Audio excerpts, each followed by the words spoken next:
Би уцаа оролдож сууж байгаад нэг юм бичлэг олж үзлээ л дээ.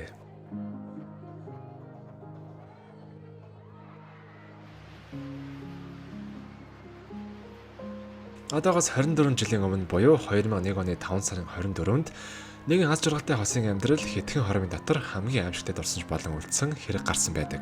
Энэ бол Израиль болсон Версалийн хормын ордны сүрэл. Үүнээс болж 23 хүн газар дээр нас барж 300-аад хүн маш хүнд бэртэх гэмтэл авсан. Эхэндээ үүнийг террорист хадлах хэмээн бүгд бодож байсан ч яг үүндээ нурсан шалтгаан нь тэрхүү хормын ордон айл 1996 оноос ашиглахыг хориглосон барилгын материал буюу хамгийн нэмгэн бетоноор хийгдсэн барилга байсан байна. Хамгийн аимшигтай нь барилгын эзэд доторх заалаа илүү том болгохын тулд доторх тулхуур ханнуудаа нураасан явдал байсан бөгөөд үүнээс л бүх зүйл болсон гэж хэлж болно. Хүмүүс 3 давхарт бүжгэлж байсан ч шал нурах үед зүгээр л доод давхар руугаа унчхаагүй. 2 давхрын шалж бас доошоогоо цөмөрч 1 давхар руугаа хүртэл нурсан байна. Зүгээр л аимшигтай гойз. Би бас бага байхдаа иймэрхүү галзуу солиотой юм их боддог байсан байхгүй юу? Ингээл байж байсан чинь барилга нураад өгчүүл яах вэ? Эсвэл зүгээр л унтаж байсан чинь сэрж амжихааргүй ямар нэгэн зүйл болоод өгчүүл яах вэ гэдэг ч юм уу. Тэгээд ер нь иймэрхүү дизастер гэж нэрлэдэг байгаа штэ. Түүхэнд үлдсэн эвгүй аимшигтай үйл явдлуудыг хайгаад үзтэл бас хэдгмээргүй сонь зүйлүүд зөндөө болж байсан юм байна лээ. Тэгээд та бүхэнд ярьж өгөхөр хичээнгүүлэн бэлдлээ. Бичлэгээ дуустал нь үзээрэй. Бас лайк болон сабаа дараад үзэхээ битгий мартаарай. Ингээ бүгдээрээ бичлэг рүүгээ орцгоё.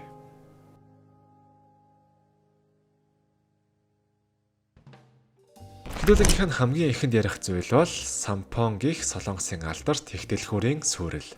1995 оны 6 сард Солонгосын дээд зэргийн дэлгүүр болох одоо манайхнаар их дэлгүүр л гэсэн үг юм да. Даац ихтэрснээс болж нурсан аимшигт хэрэг болсон. Үүнээс болж 502 хүн газар дээр нас барж 1400-аад хүн чаргацсан байдаг. Гадны ямар нэгэн нөлөө байхгүй бол тэр том дэлгүүр зүгээр л байж байгаад нурна гэдэг мэдээж байж боломгүй зүйл шүү дээ. Ингэхдээ нурсан гол шалтгаан нь дэлгүүр доторх даац ихтэрсэнд гэдэг юм байлээ. Мэдээл хайгаад үзэхэд барилга анханасаа офисын зориулалтад баригдах гэж байсан. Тэгэд эзэн явц дундаа худалдааны дэлгүүр болгочихсон.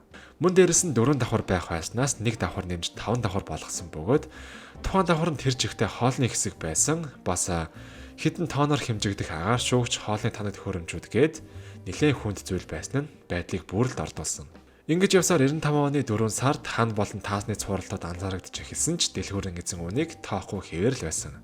Эцэст нь 1995 оны 6 сарын 29-нд тэнд байсан бүгд амьдараа булагдсан байна. Дэлгүүрийн эзэн болох Ли Жон 7 жилийн хорих хайл авсан ч 3 жилийг л өнгөрүүлсэн гэдэг юм байлээ. Бас инженер болон удирдах албаныханд шоронд суусан байна. 1518 оны бүжиглэх тахал. 1518 онд буюу одоогоос 500 жилийн өмнө нэгэн хачиргалтай итгэмээргүй гэмээр тахал нэгэн хотод гарч байсан байна. Зүгээр л энэ тахлаар өвчлсөн хүн зогсоо завгийг бүжиглсээр байгаад бахардаж үхдэг гин.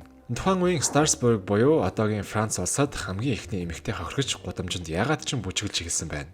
Эцэстээ түүний хөлнөөс цус гарч ядралтаас болж биеийн чичирд султаж байсан ч бүжиглсээр л байсан. Бүхэл бүтэн 6 өдрийн дараа хотод хэдэн 100 хүн бүжиглж эхэлсэн бөгөөд зогсож чадахгүй байсаар байгаад бүгдээрээ ядраад цус харвал шигний дутагдал болоод зүрхний шигдээсээр нас барцгаасан. Хамгийн эвгүй нь ямар ч хөгжим байхгүй, баахан бүжиглж буй хүмүүсийн зүгээр л бахардаж, зовж, амь тэмцэж буй чимээл байсан. Бүтэн 500 жил өнгөрсөн ч яг баттай тайлбар үнд олдоогүй. Харин маш сонирхолтой таамагуут байдаг юм байна лээ. Эхнийх нь гэвэл mass hysteria буюу өөрөөр сэтгцийн хийсвэр өвчлөл. Энэ нь юу вэ гэхээр ухамсаргүйгээр нэг даган дуурайх үзэгдэл. Одоо хүмүүсийн тархин нэг юм балаа юм байдаг юм байна л да. Айдас болоод стресс, итгэл үнэмшил, массын нөлөөнөөс болоод хэн нэгний хийж буй үйлийг өөрөө мэдлгүй, өөрийгөө удирдах чадахгүйгээр дагаж хийх гээд байдаг. За хамгийн энгийн жишээ бол эвшээх. Бид нар эвшээж байгаа хүнийг хараад шууд л дагаж эвшээгээд эхэлдэг тийм үү? Бас инээд байна. Олон хүн хажууд чинь инээгээд эхлэнгүүт юу босныг мэдэхгүй байж тэнээд хүрээд эхэлдэг.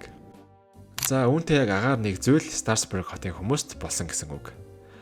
Гэхдээ юу гэж л хүмүүс өхөн өвхтлээ нэг хүнийг дагааж бүжиглээд байх вэ гэж бодож байвал эхлээд хэдүүлээ тэдний нөхцөл байдлыг жаахан бодож үзэх хэрэгтэй. 15 дугаар зууны хүмүүсийн аж амьдрал шашин шүтлэгтэй баригдсан маш хүнд үе байсан бөгөөд үүнээс үүдэн маш их айдас болоод стресс, ард иргэдийн зүрхэнд шигдсэн гэсэн үг. Мөн дээрэс нь өсөглөн болоод өвчлөл, утга учиргүй ядуу амьдралаас тэд өвхтлээ айж байсан учраас Бурхан залбирахаас өөр итгэл найдвар тэдэнд байдаггүй байсан гэсэн үг. Ингээд л тэд айцаар өдөрдүүлэн бүгд зогсолтгүй бүжиглж эхэлсэн. Бүр үүнтэй адилхан зүйл орчин үед ч гэсэн болж байгаа. 2021 онд TikTok Tourette's гэдэг тахал дэгдэж байсан буюу Залуу охтууд нэг ийм рефлексээс болж хэсэг зовсон байна. Form of ticks. I want you to tell me. Wow. No fucking idea. I have no idea where this came from, but I say, what a conundrum as a tick. What a conundrum. I'm a content creator with Tourette syndrome, and I've seen this trend going around. Мөн 1962 онд Танзаны хотод Энедэг тахалбаас дэгдэж байсан байна. 2022 онд Колумбийн сургуулийн охтууд ухаан алж унтлаа орилж эхэлсэн. Тэгэхэд эдгээр бүх хэрэгүүдэд ямар ч бие махбодын асуудал байхгүй буюу цэвэр сэтгцтэй холбоотой гэж тайлбарладаг. Яг л нэг тийм сэтгцийн вирус шиг. Бас нэгэн сонирхолтой ярихгүй байж болохгүй зүйл нь носибо эффект гэдэг зүйл энэ тахал дээр яригддаг. Өмнө би плацебо эффект гэж өөрийгөө бодлынхаа хүчээр эдгийг харахын тухай бичлэг хийж байсан да. Хурам чимийг жинхэнэ нэмгээд хүнд өгөхөд өвчин эдгээд эхэлдэг үзэгдлийг хэлдэг. Харин носибо эффект нь яг эсрэгээр буюу бодлороо өөртөө өвчин үүсгэх нөлөөг хэлдэг бөгөөд үүнийг бүжгийн тахал дээр бас ихээхэн илэрсэн гэж судлаачид үздэг. За тэгэд энийг ингээд дуусахгүй болвол цаашаага дахиж яригдах зүйлүүд нэлээ их гарч ирээд байна. Ямар ч тач чадхаараа танад ойлгомжтой товч хүрэх гэж үзлээ. Романы хараалтай. Дэлхийд ирэх мэдэгдэж буй хамгийн учир бүтээлэг ой буюу бас өөрөөр сүнстэй ой гэд хэлчихэд буруутахгүй байх. Яг гэвэл энэ ойд хүн амьтад орсон бол гарч ирдэггүй. Хачиргалтай гэмээр харин бит үзэгддэг, сүлжээ болоод цахилгаан гэж зүйлс ажиллагаагүй болж эвгүй гэмээр энергийн хүчин зүйлс мэдрэгддэг гэдэг батлагдсан зүйлс зөндөө байдаг юм байна. Үүнээс улбалаад романы Бермудын гурвалжинч гэж нэрлэх болсон. Нэгэн малчин 200 тонтойгоо энэ ой руу ороод алга болсон. Ямар ч хөлийн мөр мэдэгдэх зүйл юу ч байхгүйгээр. Нутгийн иргэд хүн иддэг ойгээд ийшээ орох байтугай ойртоос ч үхтлээ айдаг. 1968 онд нэгэн цэргийн техникч ойдаг үнсэж буй харийн тавгны зургийг дарж амжсан бөгөөд үүнээс хойш харийн гэмээр зүйл маш их олцоор л байгаа. Энэ бас нэгэн хачиргалтай зүйл нь хэсэг газар яг ийм бүх бүрхий цулгуу газар байдаг. Өвсч байхгүй, хорхоо шавжж байхгүй. Мод бол бүрл байхгүй. Яг л нэг аврах том хөлийн мөрч юм шиг эсвэл доор нь ямар нэг хаалга байна уу ч гэмээр юм шиг. За дараагийн ярих гамшигын үзэгдэл бол 1952 оны Лондон хот дахь их утаа буюу амьсгалч болохооргүй утаатай 7 хоног болж байжээ. 1952 оны өвөл Лондон хотын иргэд жихнээсээ гамшиг болох өвхлийн хорт утаатай учирсан буюу өөрсдийнхөө хор хөнөөлт гахаж өгсөн хэрэг гарсан байдаг. Ер нь бол тухайн үед хүмүүс өөрсдийнхөө хөлөөч харахгүй байсан дээр машинч явах боломжгүй.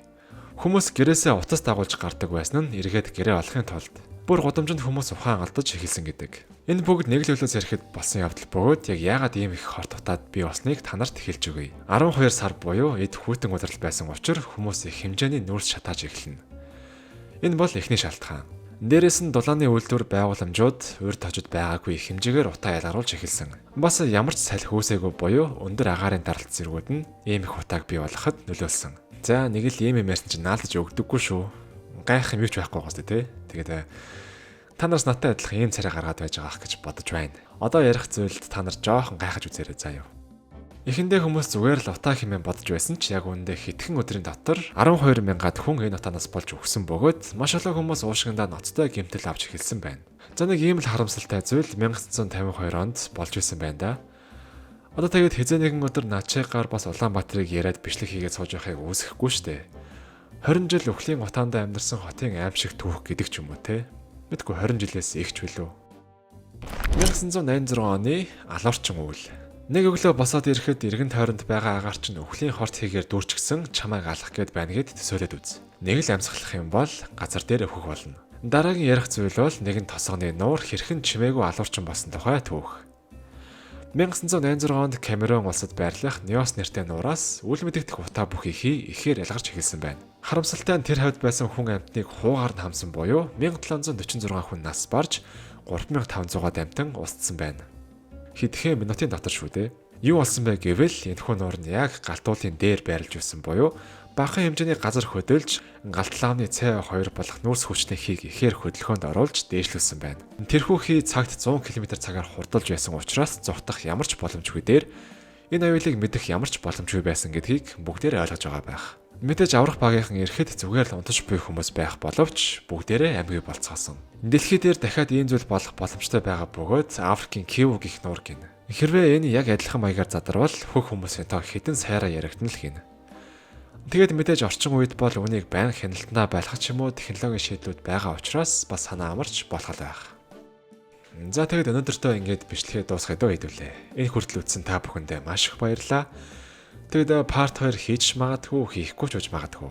Яг үндэ энэ voice-ийг уншиж байхдаа би энэ бичлэгэнд яг ямар нэр өгөх одоо бодол мэдэхгүй л байна. За anyways. Удахгүй дараагийн бичлэгээр уулзцаая. Лайк болон сабаа дарахаа битгий мартаарай.